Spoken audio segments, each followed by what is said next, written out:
Welcome to Trinity Radio. I'm Braxton Hunter. Over there is Jonathan Pritchett. Jonathan, you have an announcement to say to the people before we begin about a new YouTube feature that we are now able to take advantage of. Do you want to tell them about that? Yes, there is a new feature. What is it called? Thanks? Super thanks. Yeah. Super thanks, which if you're watching a video and it's not a live stream and you want to donate to the program as much as we appreciate all those donations because they help keep the program going, you can click that button. Tell them a little bit more about it. Yeah, so certain creators, you probably see this on a lot of, I think they unlocked it for a lot of us all at once. But someone says, looks like Cameron got your cameras dialed in. He did. This is all his work. But the super thanks thing, you can go to almost any video that has ads, let's say, because it's approved for this sort of thing, but almost any video that we have. And when you click on it, you'll see down there, along with like and subscribe and all that, you'll see a heart and it says super thanks. That means on a non-live and non-premiere video, you can just give a tip, so to speak, if you want to. And we would greatly appreciate it, as we appreciate every single dollar that is given to our program. Yeah, and we really do. And another thing is, some of you have asked, like, how do I give a one-time donation? Well, that's a way you can give a one-time donation. Yeah, at any time, because you don't have to be at a live stream to do the super chat thing or whatever. All right, so let's get into the topic today. Pritchett, what was the title card on the video? It asked a question. Is our current events progress? And the first, for the unborn. Yeah, the first comment I saw said, hell no, so I'm guessing this is a response, but being born is progress for the unborn. So right, no matter where you stand on this, from the perspective of the unborn, that's progress. Right. I didn't actually mean to make it so non-controversial, but frankly, I think that should be non-controversial. Whether you're for it or not, from the perspective of the unborn, that would be a positive. Yeah, that would be progress. Is a progression from being to go from the state of being unborn to born is progress. All right. So, obviously, Trinity Radio, we are pro-lifers. We are unashamed very of being pro-life. And we are talking about abortion because obviously it's in the news with the leak from the Supreme Court decision, a draft of a decision. It's not, of course, a decision that is official and been handed down, but it is a majority opinion draft that seems to be where the court was, at least in February, about overturning Roe, and then that other one, Planned Parenthood versus Casey. I think both of those are going bye-bye, which is progress for the pro-life movement. I want to say fingers crossed. We don't believe in superstition, but let's hope that nothing changes. Right. It is an indication of where they were in February, as I said. So it seems like progress. Yes. And is that a victory? Yes. If it is overturned, it is a victory for the pro-life movement. I know that there are pro-life advocates that take the abolitionist all or nothing thing, and consistently this would be a nothing because it's not everything, because it does not ban abortion in the United States at all. It returns the issue of laws regulating abortion back to the states. So I think there are a handful of states that ban abortion outright, and then there's others that seem to expand abortion up to, and in some cases after birth. So Mariah, who's become a friend of the channel here in the super chat, says that would be change, but progress implies an end, not mere change. Now, this prompts me to think about this with a distinction in mind that you and I were discussing before the show. In fact, you came in the door and asked me this a while ago, whether I was an abolitionist or an incrementalist. Yes. And as far as I understand the way people use those terms, like if being an abolitionist involves more than this, my understanding is that to be an abolitionist means you're not looking for incremental change. You want it to stop right now, and you're not going to be happy unless it stops right now. Okay, well, I sympathize with that. Obviously, I want it all to stop, right? But I don't see it as a compromise to say, look, we're in a situation right now where if moves can save lives, real lives of the unborn, even if I don't get everything at once, I'm glad to have seen those lives saved. Right. Right. And so in that sense, it's progress for those lives that are saved. And that's kind of the way I mean it. Now, so at heart, I have sympathies with that, but I think I am in practice an incrementalist, not by choice, but just because I don't think it will stop all at once. Yeah, there are definitely certain states where it is not mere change, but progress, in the sense that abortions in certain states will no longer happen. So, or at least to the extent that they happen now. Our friend, honestly, Atheist, says, we are going to be violent in disagreement today. Well, I think that the murder and destruction of children in the womb is indeed violent. So there's definitely violence from one side. But I don't know that you and I will necessarily be violent. Even in disagreement, we are calm and considered people, I think, for the most part. I don't know. Have you ever yelled at the camera while doing a broadcast about any issue? Whether you're talking if I to did, somebody, it was just... whether you were talking to I don't another think person so. or just doing a monologue video. If I did, I was saying something like, we really love you. You're awesome. Something like that. Well, I'm not talking about being passionate about something. I've never yelled at the Right. abortionists, I don't recall. how dare you, you monsters, or anything like that. Oh, you've never done. I've never yelled at them. How dare you? Yeah, That's- never done. yeah. Why are you asking me this? Well, I was just wondering because we're never violent in our. Because we're not... disagreements. Yeah, I got you. Okay. And I don't. Honestly, Atheist has never been violent in his disagreements either. I think he's just making a prediction that there will be violence. I will tell comments. you, we have some friendly, regular atheist commenters. Yes, here. we do. They're not always that way, but there are certain people who are. Yeah. Kevin is another one who I think Yeah. is. Yeah. And he says, there's some very unfriendly Christians. There's very unfriendly everybody, though. Yeah. I mean, it's the nature of the internet. You have decent people, and then you have horrible people. he says, I am mostly pro-life, but I do admit that the implications of being pro-life scare me. Do babies have a right to their mother's bodies? And if not, are we obligated to deliver babies premature in the NICU? I think are you saying like, I get the first part, right? That has to do with the bodily autonomy and all that kind of thing. But in the second part, I think, are you saying like, if the mother, let's see, are we obligated to deliver the babies premature? Well, hold on a second. Do babies have a right to their mother's bodies? And if they don't have a right, are we obligated to deliver babies? In other words, are you obligated? I think what he's saying is to let them develop until such a time as they may survive outside of the womb. And then take them out because they're not obligated. So it sounds like you're saying maybe they're obligated to carry them to a certain point or something. I don't know. You'd have to tell me. I'm not sure exactly what you mean. We'll have to come back to that. Yeah. But Pritchett. Well, as far as the bodily autonomy thing, right? As far as that goes, we were having this discussion before the show, and I liked what you said. If you were to wake up and someone was attached to your bloodstream, right, and they will die if you cut yourself, if you disconnect yourself from them, because this happened to you, whatever. That makes sense if we're discussing pregnancies as the result of rape. That makes no sense if what we're saying is you went to this location and engaged in this activity where there was a chance that if you did that, you're going to wake up one day with someone attached to your bloodstream. Yeah. So let's just be specific. That is the equivalent of engaging in certain sexual behavior irresponsibly that will result, or even if you try to be responsible and there's an accident, okay, caveat all you want. We can, every possible what if, right? We can play that game. Whatever, you engaged in certain activity where this could occur. And so you incur the responsibility, and you set aside your bodily autonomy because of the consequences of your actions. Just like I'm going to go to this establishment, and I know that I could wake up one day and somebody's going to be connected to my bloodstream, right? If you continue to frequent that place where you're going to if you go into that club, there is perhaps a very small percentage if you do what they say in that club. Yeah. But I'm not saying you go into this club and have sex with someone. I'm drawing a hypothetical or an analogy in which there is this mystical club that you like to go in there. It's a whole lot of fun. It's like one of the funnest things in the world to go into this particular club.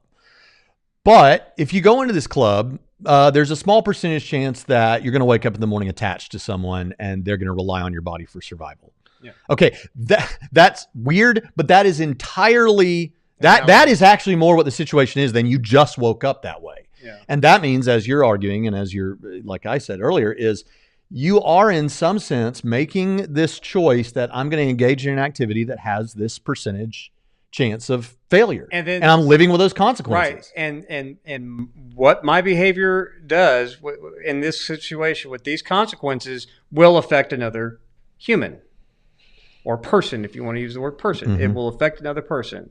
You've already invited that possibility. Mm-hmm. So at that point, you've kind of forfeited the bodily autonomy argument, except in the cases of rape. Now, here's the interesting thing about that: is if you're discussing, why you're pro-life and why you think abortion should be illegal because you think it is murdering humans, and it is.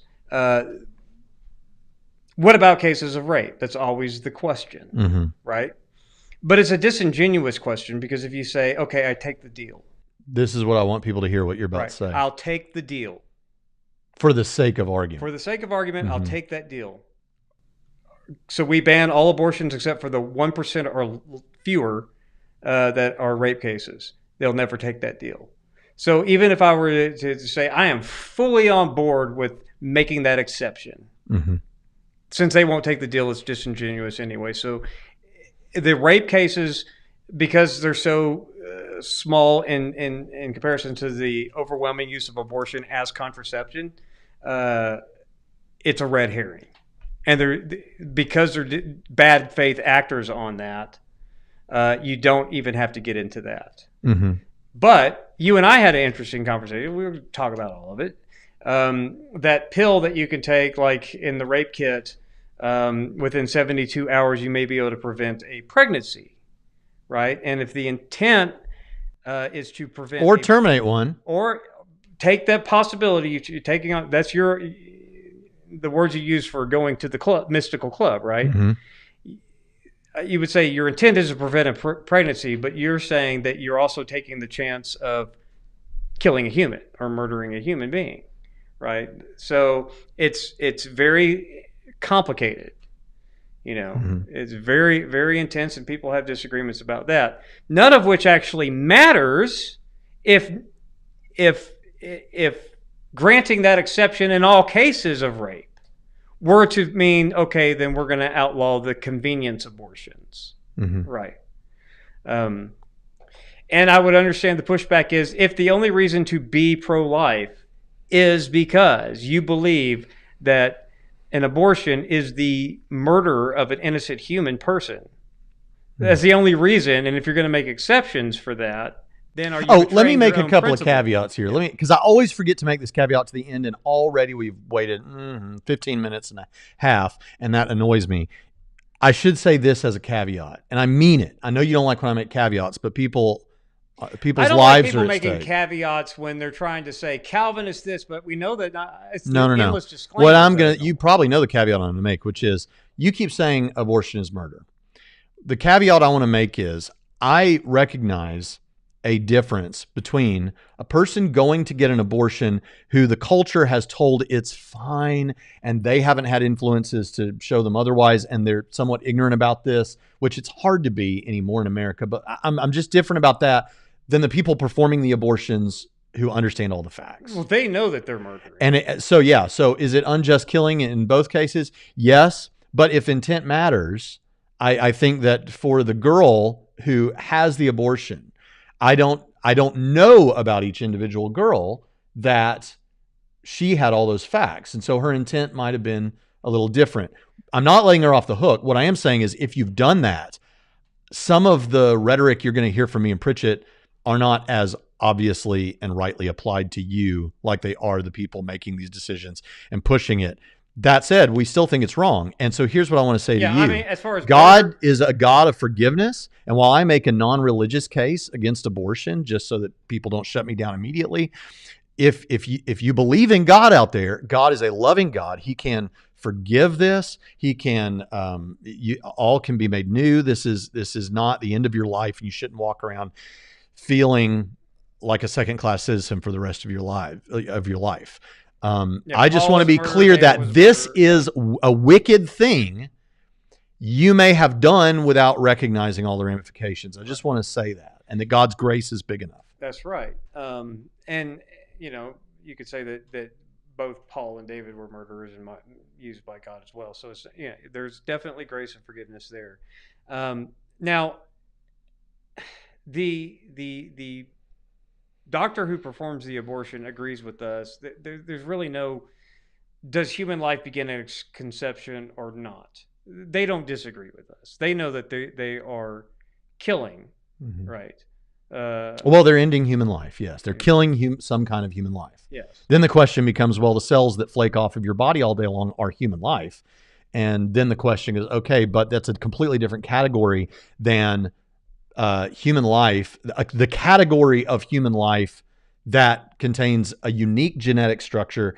And right, this is where these bogus arguments of because you're not going to say, this is why the word human is synonymous with the word person. All humans are persons. Now, not all persons are human, right? But all humans are persons. We think that, and we will think that because of a religious reason, because of God. Well, I'll think that for scientific reasons, because it makes no sense to say that it makes no sense to say that I am a person who was born, right? Well, if I was born, that's an event that occurred to a person. So I had to, if I'm a person who was born, then I had to be a person prior to the birth in order to be a person who was born. So there's nothing about birth that confers personhood.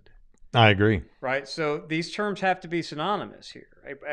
A person is a human being. Well, they would just, that's so easy for them. But an amputee, when like the skin cells is human, is human still a person who had an arm, but the arm is gone because that's not the person. But the arm belonged to the human person. Right. Belonged to the person. It wasn't the person. Right? That's your point. Right. It was not the person. But they're just going to say, like, not the human. It was just if your argument is, well, if I can say with a straight face, I am a person who was, how did you say it? I'm a person who experienced birth, or something like that.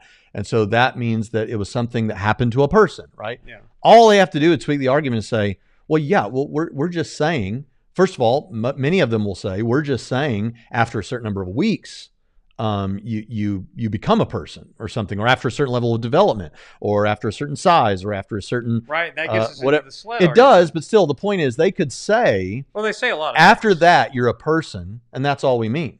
Then the question would just become, okay, why weren't you a person 10 seconds before that level of development, right, or whatever? And then that's where the argument happens, right? Yeah. So it's actually arbitrary and meaningless, which is why the sled argument is so powerful. Well, a lot of these things, just like, but here's my thing. Notice that we want to make a secular argument for God. Okay, entirely secular. We're appealing to science, whatever else. If you do not accept that human and person are synonymous, then what you are starting to do is you're entering what Joe Biden did when he evoked God, and God has given people the right to have an abortion, and you're the ones, the pro-choice are the ones who talk about religion more than the pro-life movement, at least in today's discussion, right? They'll either protest that you need to quit shoving your religion down my throat and talk about it, or they'll talk about it on the opposite end and say, well, because God they know is the one who's granted me the they right have to constituents who are religious. Yeah, and so you're bringing in this idea of metaphysics and ontology and all of this, all of that. So it's fair game, that right? Theological mumbo jumbo that you always accuse us when you want to make personhood something that's magically conferred in the birth canal, or at 16 weeks, or at 10 days. I know. You're the ones that are getting. I know. I got it. Stuff, but the thing about it is, they're just going to say to that, yeah, some people are saying that. You're the ones who are bombing abortion clinics, Jonathan Pritchett. You're the ones who are going out and killing abortion doc. See how that works? I mean, they're just going to say that. They're going to be like, yeah, there are people like Biden doing that, but I'm not. Okay, right. But I'm just saying, we are not making, the point is, we are not making personhood some sort of mystical other than just a human, right? Right. We are the ones that are saying human person is a human. Yeah, being. And when I said religiously we would say that, I only mean We believe that there are non-human persons like angels and God and all that kind of thing. But you don't have to, that's not like an important part of the case. Like, that's just something we're telling you biographically in passing. So when but if you want to say human is a person and a person is a human as a naturalist, then fair enough. No, yeah, you'll just be agreeing. You'll be agreeing with the and that is exactly the what mysticism of when personhood is conferred. You don't even have to get into that. Yeah. Well, first of all, I'll say this. Matt Dillahunty had a debate with another atheist on abortion that I covered. I did a response to it. But if I remember correctly, if it wasn't him, I think it was him. The question, the response was just, who cares if they're persons? The bodily autonomy thing still supersedes that and gives the woman the right. But of course, this is why we just brought up the whole thing about if you went into a nightclub and found yourself wired up to someone the next day, that's the result of choices you made that in some sense make you responsible. Would you go to that nightclub? And you said, no, I don't go to nightclubs. Right.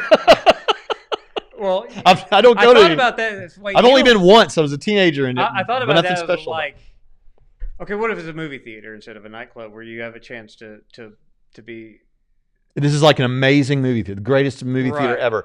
But I'm a woman, and I'm me. Yeah. But in going there is a non-zero possibility. I wake up the next morning with someone attached to my back. Right. Would you go to that movie theater? No, that's weird. Yeah, I would. Of course not. And if you say, well, yeah, but what we're talking about is sex, and of course you believe that people can have sex, even Christians can have sex, even Christians. Thinking about how people respond. We have the best, right? Christianity is not a list of things you can't do. Right. It's a list of how to do things in the most fulfilling and God-honoring way. Thank you. And we have plenty of fun, and we have plenty of sex. But what was my question to myself? Oh, you do have sex. So you believe in having sex as Christians, even, right? No. So you do go into that nightclub. I go into that nightclub and it is completely empty, and there is one other person there, and that's Sarah Hunter. Right? That's right. That's exactly how. And so yeah, I mean that's of course and of course everybody's made this point, but the whole thing about, well, we just won't have sex with men anymore until this is solved. And I'm sorry, this sounds like a chump response, but it's like, if y'all were thinking you could do that, that's what we were trying to get you to do all along, is abstinence until marriage, right? Yeah. There's just not, this solves a lot of problems. Yeah. A virgin boy marries a virgin girl, or a boy and girl who are now committed to faithfully serving God that way, get married and live happily ever after. And have babies. And God loves that. Right. That's so God honoring. And you know what? Have all the sex you want. That's right. Anyway. All right, let's go to Honestly Atheist, because he said it was going to get violent, and I want to get his questions because I like Honestly Atheist. And he or she says, hypothetically, if your foundational views on the relative moral worth of the unborn are incorrect, can you see how pro-life policies would negatively impact the lives and liberty of women? I mean, the argument would fall apart if those are not persons and don't then we should place value on them like we do born persons. Imagine thinking humans. My argument would fail. That's true. So this is again where we just have to go back to the arguments and say, well, let's argue about it. Well, I don't know if okay. So let's just say there's no personhood there. There's no humanity there. Mm-hmm. It's just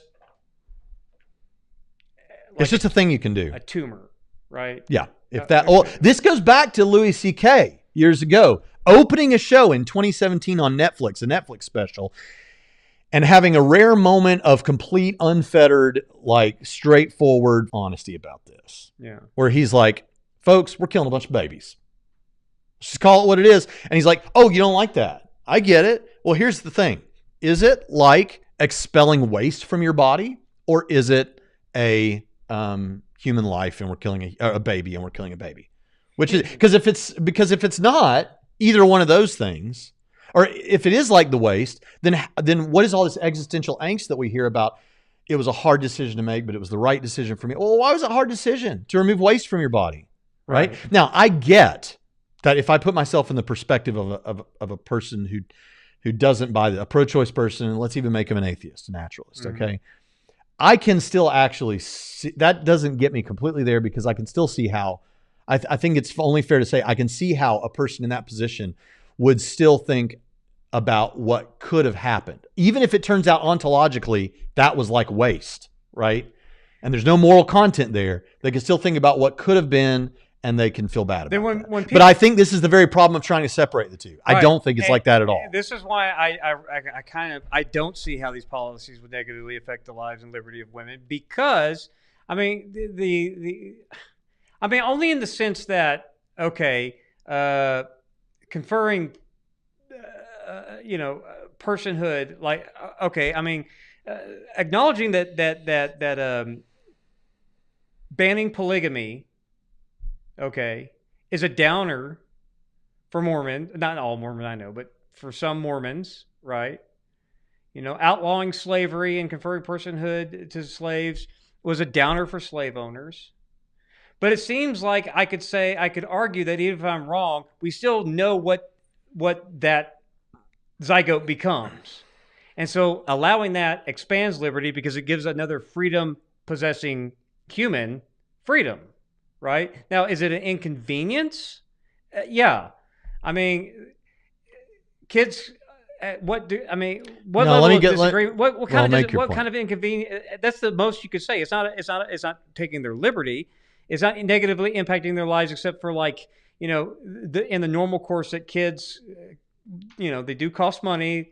They make you have to be responsible. They can interrupt you with dumb questions while you're trying to get it on with the missus, right? I mean, all kinds of things like that. Inconvenience. Now we're talking about the degree of inconvenience. Well, that's just a risk because we know what the waste will become. Because nobody, when they announce that they're, even pro-choice women, when they announce that they are pregnant, they are not saying, celebrate, I have waste in my body. Right? Even if they wait a couple of months before they announce just to make sure nothing, they're not thinking when they find out they're pregnant and they want to keep the baby that they have waste. It cannot be waste when it's inconvenient and not waste when it's convenient. Here's a test. I suggest a different approach. I like that approach. Here's a different approach. We can do this empirically. You guys like science, right?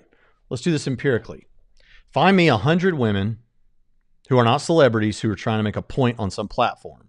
Right. Who had abortions or who did not have abortions, but wish they did. Find me 100. I mean, we could find the tweets, but you're talking about real people. Real people, not trying to make a point online, not trying to, well, I guess, how would you find them?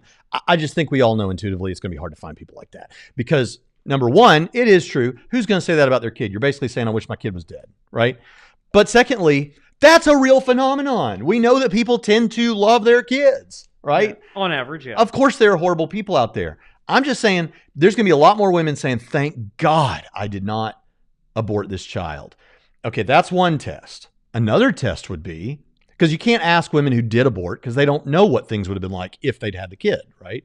In a certain respect, people who have the kid don't know what it's like. But I'm just saying, if you poll them, they will tell you, oh, no. I'm so glad I didn't do that. Next, and this is where it's going to sound like a bumper sticker, but I'm sorry. It's just like when Leighton Flowers is talking to Calvinists and they get mad at something he said. And he's like, wonder why God determined me to say that. Well, that may sound like a gotcha, but that's a part of the metaphysical system, right? Right. So here's where I would say about this. Ask people who were almost aborted and weren't whether they're glad to be alive or wish they were aborted. There are people that there are abortions who are advocates for the pro-life movement. There is. And guess what? You're talking to someone, as I've said many times on this show, whose parents were advised to abort him, and he didn't, and they didn't, because of my father's blood disease. Right. And in fact, this actually brings up an awesome opportunity because my father actually made a post about this on Facebook, and I know that he won't mind me sharing this with you. Because it has a little globe there. It means it's a public post. That's not it, but I do want to go to his page here. Yeah. All right. Okay, I'm going to post this, or I'm going to stick this in. All of his have globes. He wants everyone to read his stuff. That's like me. I don't set it for friends only. I want everyone to see my brilliance on my Facebook wall. It's mostly dad jokes, but well, I'm having trouble finding. Oh, whoops. Talk about something, Pritchett. The dad jokes. If you are not my friend, You can still view my Facebook wall because all my posts are public. My Facebook wall is solid gold. I'm not talking about what I post in groups that even all my close friends disagree with, whatever else. But I am talking about my Facebook wall. See, I take always a chance to talk about and highlight something about myself. But my Facebook wall is the most fun you'll ever have on the internet. Ask Honestly Atheist. He laughs at all my dumb jokes. We'll put that over your face there for a second. Here's what my dad wrote. And by the way, there is Catholic material in here. And for the person who said last night when I was on Eli Ayala's stream, I've never heard of Braxton Hunter before, but from perusing his video collection, it looks like he's flirting with Catholicism. How you get that? I don't know. How you get that from one video where I'm interviewing a non-Catholic who's considering Catholicism, and on the cover I put, think about the cost. Right. I don't know how you get that. And of course, they've never watched the program where you are more against Protestants becoming Catholics than I am. Yeah. And my thing is, well, I wouldn't do it. I don't think you should do it, but I don't care. Your thing is, you shouldn't do it. Right. You have that's a stronger conviction. In fact, somebody just asked me a minute ago. Don't do it, but I don't Computer care. Theist asked me a minute ago if I was still a Southern Baptist pastor, and the answer is no. In fact, I go to a non-denominational church. Yeah. All right. He says, Wednesday sermon in miniature. For my wife and me, abortion has been a familiar and personal topic. When my mother was pregnant with me, if abortion had been legal, she would have been advised to abort me because of my bleeder's disease. Although I wish for more people to come to Christ, our ministry has recorded tens of thousands who have made professions of faith. These are people who would have never heard me share the gospel. Abortion would have prevented my wife and me from adopting our son. Chad, my brother is adopted, a true joy in our lives. If his biological mother had had an abortion, they wouldn't have him. Because of my disease, when we later learned we were expecting, a doctor advised an abortion. But that would have snuffed out another true joy in our lives. No kidding. If we had followed his advice, although we never remotely considered it because our son Braxton was born healthy and well. Mother Teresa expresses perfectly my sentiments. See, that Catholic stuff. Yeah, my father of all people is Catholic. America needs no words from me to see how your decision in Roe versus Wade has deformed a great nation. The so-called right to abortion has pitted mothers against their children and women against men. It has sown violence and discord at the heart of the increasingly fatherless society. It has, did I miss something here? No, it has aggravated the derogation of the father's role in an increasingly fatherless society. It has portrayed the greatest of gifts, a child, as a competitor, an intrusion, and an inconvenience. It has nominally accorded mothers unfettered dominion over the independent lives of their physically dependent sons and daughters. And in granting this unconscionable power, it has exposed many women to unjust and selfish demands from their husbands or other sexual partners. Human rights are not a privilege conferred by government. They are every human being's entitlement by virtue of his humanity. Amen. The right to life does not depend and must not be declared to be contingent on the pleasure of anyone else, not even a parent or a sovereign. Obviously, that means a king or a president. Right? Yes. So there's what my dad has to think about abortion. Look at us agreeing with Catholics again. Yeah, it's just we're just swimming the Tiber now, like apparently. To I guess some so. People. Yeah. No, I mean that's 100% correct, right? And that's why Honestly Atheist. I don't know if he wants me to use his real name on. I know what it is, but I'm going to use Honestly Atheist because it's how he identifies on YouTube. That's why I don't agree that even if we are wrong, we're not wrong about what it becomes. So at the end of the day, it doesn't. At the best, you could argue is an inconvenience. I mean, I love my kids beyond measure, and I can still say that kids will inconvenience your life some, right? And I don't think that the degree of inconvenience is valid enough to not terminate human life. Yeah, somewhere in the chat, apparently, someone asked about should a mother be forced to carry a dead baby that's already died in the womb? Well, no, nobody's suggesting that. Nobody has ever suggested that. I've never even heard of that before. Yeah. I mean, that actually happens without people knowing, right? I think, but nobody's saying you must carry a dead baby to term. That doesn't even make sense. Now, that was an interesting thought that if you can remove the child from the mother before 9 months and sustain it in a NICU unit, and so that the mother is free. Yes, and guess what? If the technology is available to do that, you will have charities all over the world that would finance that for the babies in the hospitals and the NICU units. Yeah, you would see NICU units all over the country become twice as funded. I don't think you should take, because the woman decides she doesn't want a baby. It's okay to take it out early. If there's no risk to the baby, there's never going to be no more risk. Well, I'm just saying, if there's minimal risk to the baby, I guess I'd rather have that than kill it. Right, and I guarantee you that NICU units will be twice as staffed, twice as funded. You find a way to preserve life, and pro-lifers are going to get behind it. Yeah. Jim Amberg, our channel angel, $20. Thank you so much, Jim. Says, I find as a general rule, only people on the wrong side of history have denied the personhood of any group of biological beings. Amen. Great. Amen. Great, powerful. Amen. Yes. I mean, most of what I hear, especially when they try to get into this nebulous personhood stuff, pro-choice reasoning can collapse easily into pro-slavery reasoning. So Unashamed a minute ago, and I lost it, but Unashamed said something about wait a minute, I lost it. Let's go back. We should not be letting governments decide when personhood can be attributed or not attributed to biological humans. That's no. Where did it go? Unashamed of Jesus. And even if you do, you should always err. And science tells us that human life begins at conception. Nobody disputes that anymore. So let's just. I do think that inevitably, if personhood is going to be enshrined in the law. Here we go. He said, isn't it interesting that most atheists support abortion and deny God? Now, by the way, in case you wonder if that stat is true, I was just trying to find it, but I have it in 2 videos. You can go look at our video about whether atheism is a worldview.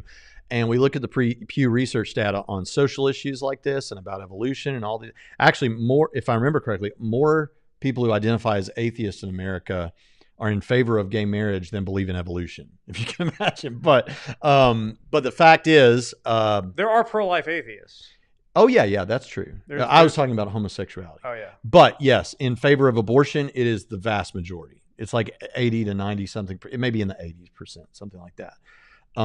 So it's definitely something that overwhelmingly. Yeah, I mean, they're like Louis C.K.'s attitude. Yeah, we're just killing, but we know that it's fine, right? And this is why I say, like, I don't like. People get upset when you say, like, I said this in the 10 questions thing.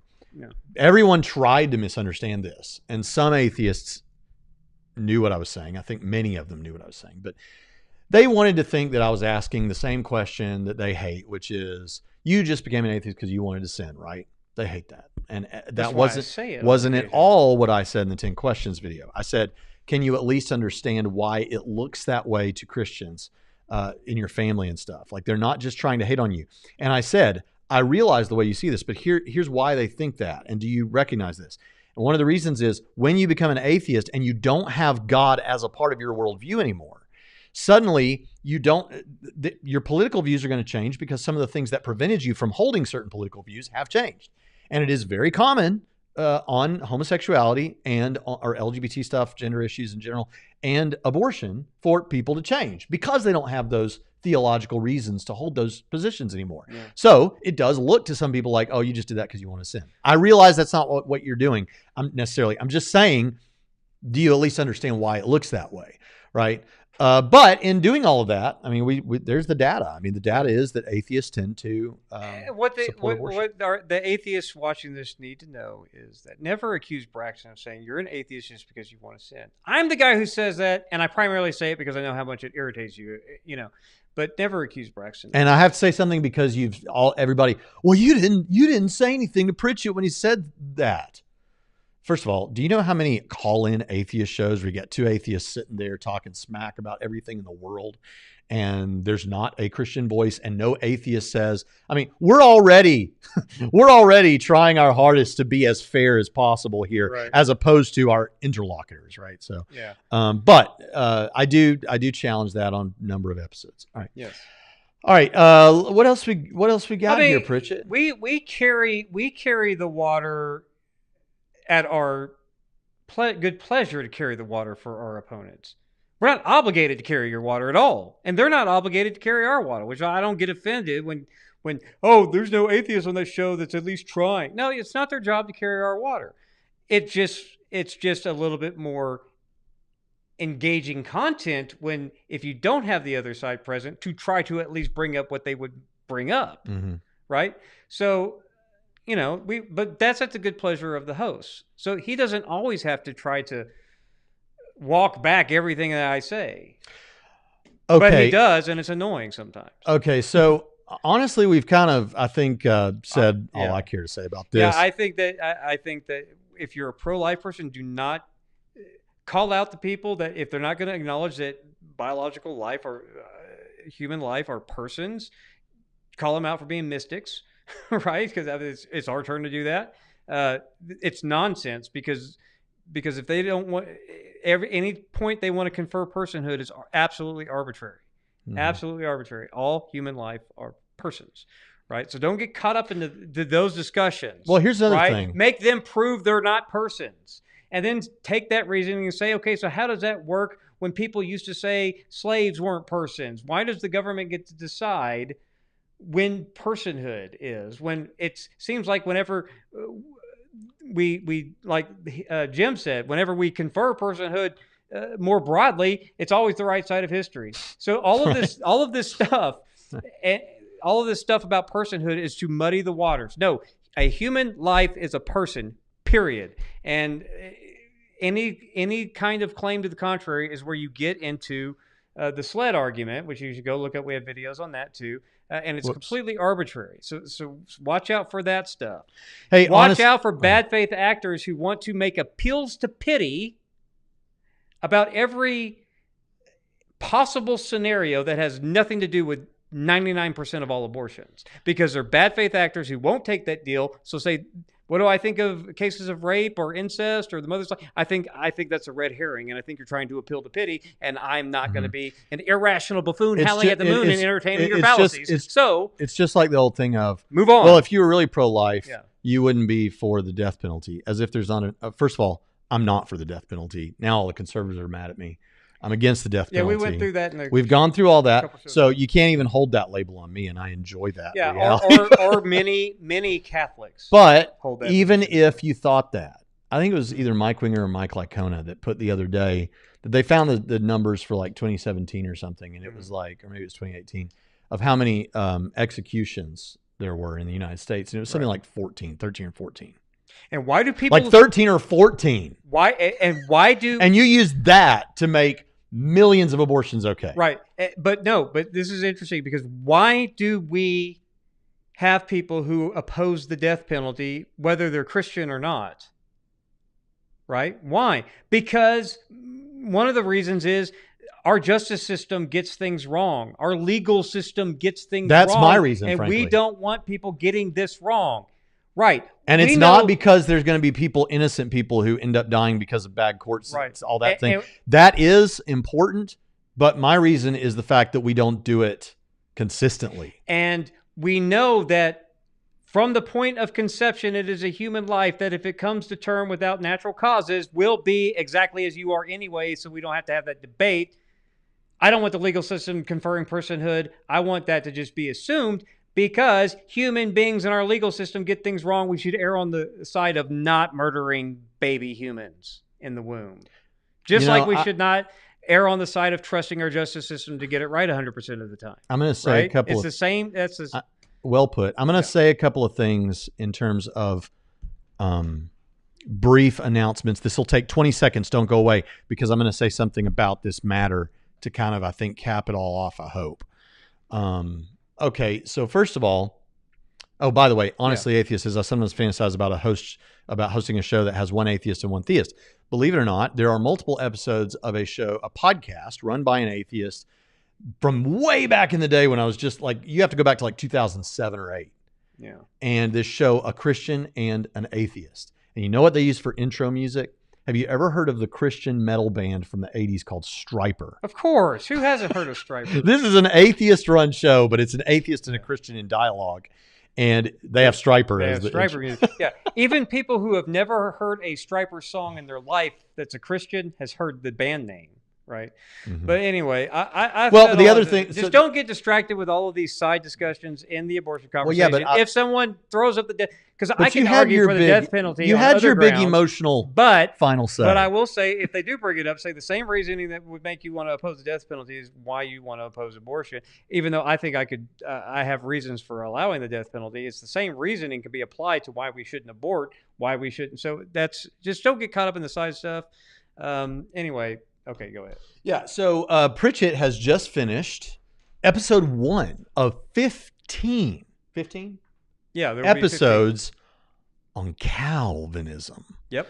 If you're interested in Calvinism, you need to Yep, and be a patron. I promise to be fair, but not nice or charitable. Yeah, if you're a Calvinist out there, understand we're your guys. We're the guys that don't anathematize people over secondary doctrinal issues. Okay, so if you want to hear someone give you the straight talk, what they think from their perspective, from a non-Calvinist perspective, and you're a Calvinist, Pritchett is your guy. Yeah, he's going to do it. Yeah, and I'm not going to be nice or charitable. But he's not going to be hateful to you. No, I'm not going to be hateful. I'm going to give maybe Calvin. I'm going to be very Pritchett Prime-esque in the way I talk about Calvinism because that's what our patrons pay for. So, thank you, Miss Mutola. I have 14 videos to go. The next video is going to be just an overview of Tulip, which I'm going to present fairly. But I said this again, would take 20 seconds. Yeah. So there's that. The other thing, there was another thing. I don't remember what the other thing was, except to say that, we said that we would have a live stream on Monday. We said that for patrons, and you can get that at patreon.com/Trinity Radio. We didn't do it. I'm ashamed. Shame on me. But that said, we'll try to do one this Monday at 3:00. Did you see that comment? James White's mad. About Striper? No, what? Striper music is a natural contraceptive. Striper won't be happy to hear that. That's all right. So then the last thing I want to say about this is, folks, I do think that this amounts to the unjust killing of persons. I'm not playing. This isn't a philosophical fun thing for me. This isn't just something I'm interested in. This is, like I've said this many times, this is the one thing where I take no prisoners. I don't care about being nice.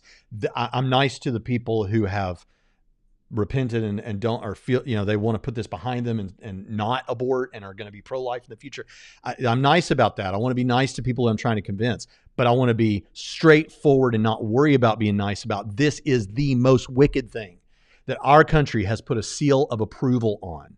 And it blows my mind that this has ever been allowed. Whenever I hear atheists bring up gender issues and LGBT stuff to make us look like bigots and to make us look bad, at least I understand how, from your perspective, you see us that way. I don't think that there are grounds to back it up when it comes to morality. But the fact of the matter is, I get why you feel that way. I get it. I see the same movies as you, listen to the same music. I get it. Okay. But understand that there's something like that going on here. This abortion issue is so, in my mind, so obviously wicked. So obviously wicked. And I understand people don't think it's obvious. Culture has preached this message. People have taken it on board. I get that. That can be confusing and lead to confusion. But this is the most wicked thing we as a society have put our seal of approval on. It blows my mind.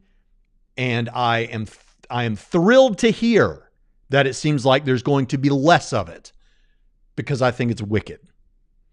I don't want there to be any question about where we stand on this issue. Pritchett? Go to questions, if there are any. And amen to that. It is horribly wicked.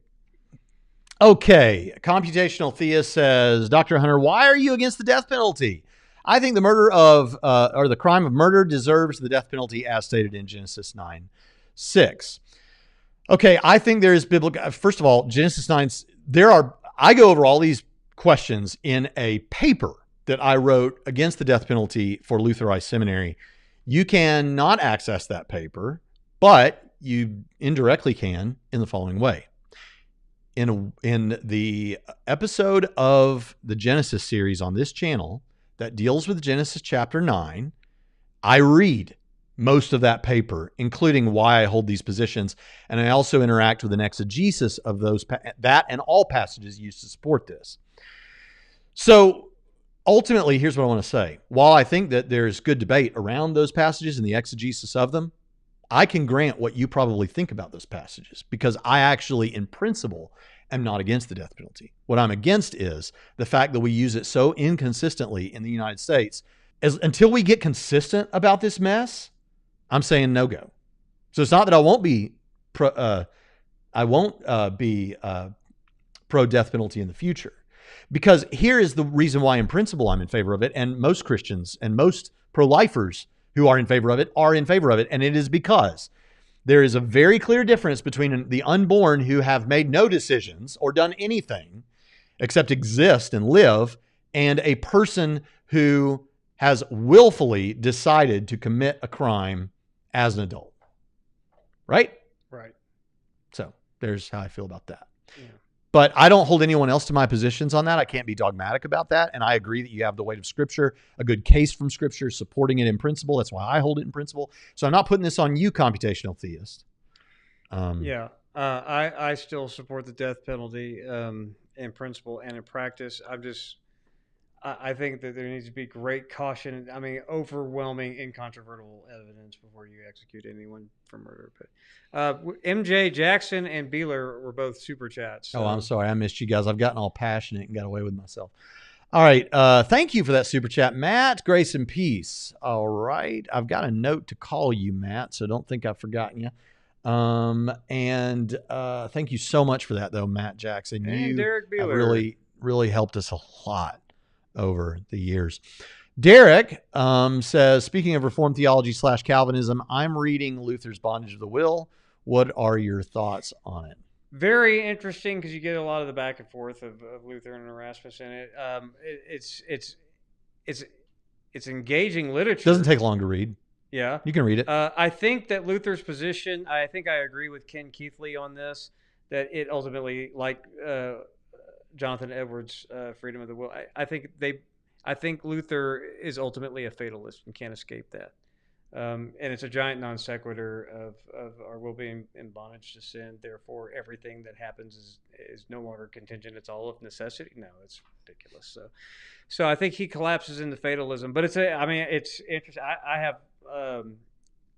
I think I have most of Luther's works, and I enjoy reading Luther. I just do not agree with Luther. It's like Edwards. I enjoy reading Edwards. It's very intellectually stimulating. I don't think he's as dry as dust as everyone says. Edwards is just so dry.